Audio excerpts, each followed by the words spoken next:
കഴിഞ്ഞ ദിവസം സോഷ്യൽ മീഡിയയിൽ നിഷ തെറ്റയിലിൻ്റെ ഒരു വീഡിയോ കണ്ടു. നിഷ തെറ്റയിലിനെ അറിയില്ലേ? കോൺഗ്രസിൻ്റെ, അതായത് മഹിളാ കോൺഗ്രസിൻ്റെ സംസ്ഥാന നേതാവാണ്. പത്മജ വേണുഗോപാൽ കോൺഗ്രസ് പാർട്ടി വിട്ടപ്പോൾ നടത്തിയ ഒരു പ്രതികരണം.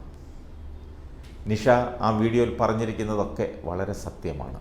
ആർക്കും ഒരു തെറ്റും പറയാനൊക്കില്ല. നിഷയുടെ കണ്ടെത്തലുകളും അഭിപ്രായങ്ങളും ചോദ്യങ്ങളും ഒക്കെ 100% ശരി തന്നെ. നമസ്കാരം. സത്യത്തിൽ പത്മജ വേണുഗോപാൽ കോൺഗ്രസിനകത്തുണ്ടായിരുന്നുവെന്ന് നമ്മൾ അറിഞ്ഞത് തന്നെ അവർ പോയപ്പോഴാണെന്ന് തോന്നുന്നു. ആ വീഡിയോയിൽ നിഷ പറയുന്നത്, സത്യത്തിൽ പത്മജ വേണുഗോപാൽ കോൺഗ്രസിനകത്തുണ്ടെന്ന് നമ്മൾ അറിഞ്ഞത് തന്നെ അവർ പോയപ്പോഴാണ്. പൊരിവെയിലത്ത് വിയർപ്പിൽ കുളിച്ച് രാഷ്ട്രീയ പ്രവർത്തനം നടത്തുന്ന സ്ത്രീകളെ നമ്മൾ കണ്ടിട്ടുണ്ട്. അവിടെയൊന്നും പത്മജയെ പക്ഷേ നമ്മൾ കണ്ടിട്ടില്ല. ഏതെങ്കിലും ഒരു സമരത്തിൽ അവർ മുദ്രാവാക്യം വിളിക്കുന്നത് നമ്മൾ കണ്ടിട്ടില്ല. പോലീസിന് മുന്നിൽ തല്ലു വാങ്ങിക്കുന്ന പത്മജയെ നമ്മൾ കണ്ടിട്ടില്ല. ജലപീരങ്കിക്ക് മുന്നിൽ മുഷ്ടി ചുരട്ടി മുദ്രാവാക്യം വിളിക്കുന്ന പത്മജയെ നമ്മൾ കണ്ടിട്ടില്ല. കൊടിയും ബാനറും പിടിക്കുന്ന സ്ത്രീകളുടെ ഇടയിലും അവരെ നമ്മൾ കണ്ടിട്ടില്ല. ചർച്ചകളിലും സംവാദങ്ങളിലും കണ്ടിട്ടില്ല. രാഷ്ട്രീയ കേരളത്തോട് ഒരു പ്രസ്താവന നടത്തിപ്പോലും അവർ ഒരു വിഷയത്തിലും പ്രതികരിച്ചും കണ്ടിട്ടില്ല. പിന്നെ എന്തുകൊണ്ടായിരിക്കും പത്മജയുടെ ഈ ചാട്ടത്തെ നമ്മൾ ഇത്രയേറെ വിമർശിക്കുന്നത്? മറ്റൊന്നുമല്ല, അവർ സാക്ഷാൽ ലീഡറുടെ മകൾ ആയതുകൊണ്ട് മാത്രമാണ്. അതിനപ്പുറത്തേക്കുള്ള ഒരു രാഷ്ട്രീയ പരിവേഷവും അവർക്കില്ല. കെ കരുണാകരൻ്റെ മകൾ എന്ന മേൽവിലാസം മാറ്റിവെച്ചാൽ വലിയ വലിയ വീടുകളുടെ അകത്തളങ്ങൾ AC-യുടെ ശീതളത്തിൽ ജീവിക്കുന്ന ഒരു അകത്തമ്മ. അതുമാത്രമാണ് പത്മജ. അതിനപ്പുറത്തേക്ക് ഒന്നുമില്ലെന്നാണ്. ശരിയാ നിഷ പറഞ്ഞതെല്ലാം വളരെ ശരിയാണ്. ഞാൻ നേരത്തെ പറഞ്ഞില്ലേ, വളരെ ശരിയാണ്. അവർ ഇതൊന്നുമല്ല. അവർ കെ കരുണാകരൻ്റെ മകളാണ്. അത് നിങ്ങൾ സമ്മതിച്ചല്ലോ. ഇനി ഞാനെന്ന് ചോദിക്കട്ടെ, ഇത്രയും നാൾ നിഷ ഈ പാർട്ടിയിലില്ലായിരുന്നു.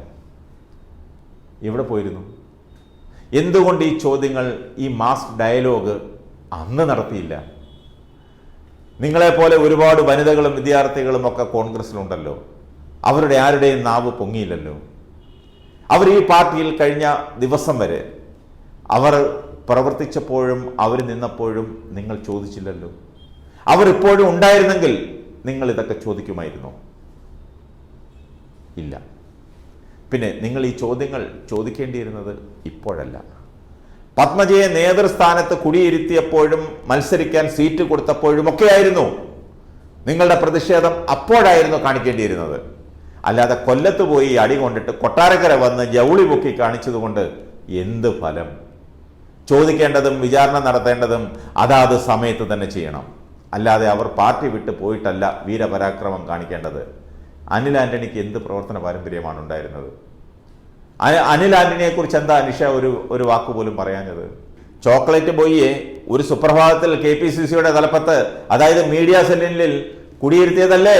അല്ലാതെ വിദ്യാർത്ഥി രാഷ്ട്രീയത്തിൻ്റെ, യൂത്ത് കോൺഗ്രസിൻ്റെ ഏതെങ്കിലും ഒരു ബോഡിയിൽ പ്രവർത്തിച്ച് പരിചയമുണ്ടായിരുന്നോ അനിൽ ആന്റണിക്ക്? എവിടെയെങ്കിലും അനിൽ ആന്റണിയുടെ മുഖം നിങ്ങൾ കണ്ടിട്ടുണ്ടോ? നിഷ ചോദിച്ചതുപോലെ ഈ പ്രവർത്തനങ്ങളിൽ എവിടെയെങ്കിലും അനിൽ ആന്റണിയുടെ മുഖം കണ്ടിട്ടുണ്ടോ? അപ്പോൾ നിങ്ങൾ തന്നെയാണ് കുറ്റക്കാർ. നിങ്ങൾ തന്നെയാണ് പ്രതികൾ. നിങ്ങൾ തന്നെ നിങ്ങളുടെ വീഴ്ചകളും കുറ്റങ്ങളും മറച്ചു വെച്ചിട്ട് അവരെയൊക്കെ സർവ്വ ആനുകൂല്യങ്ങളും വാങ്ങി വിട്ടുപോയിട്ട് ഇങ്ങനെ പുലഭ്യം പറഞ്ഞാൽ എന്ത് ഗുണം? പറയേണ്ടടുത്ത് പറയേണ്ടത് പറയണമായിരുന്നു. പറയേണ്ട സമയത്ത് പറയണമായിരുന്നു. എല്ലാ ആനുകൂല്യങ്ങളും അവർ വാങ്ങി, എല്ലാ ഗുണങ്ങളും അവർ പറ്റി. പത്മജ മത്സരിച്ചു, പാർലമെന്റിലും നിയമസഭയിലും മത്സരിച്ചു. പത്മജ KPCC-യുടെ ഭാരവാഹിയായിരുന്നു. രാഷ്ട്രീയകാര്യ സമിതി അംഗമായിരുന്നു പോകുന്നിടം വരെ. ഇതെല്ലാം ആയത് ഒരു സുപ്രഭാതത്തിലായിരുന്നു. ആ സമയത്ത് ചോദിക്കണമായിരുന്നു. ചോദ്യമൊക്കെ കൊള്ളാം.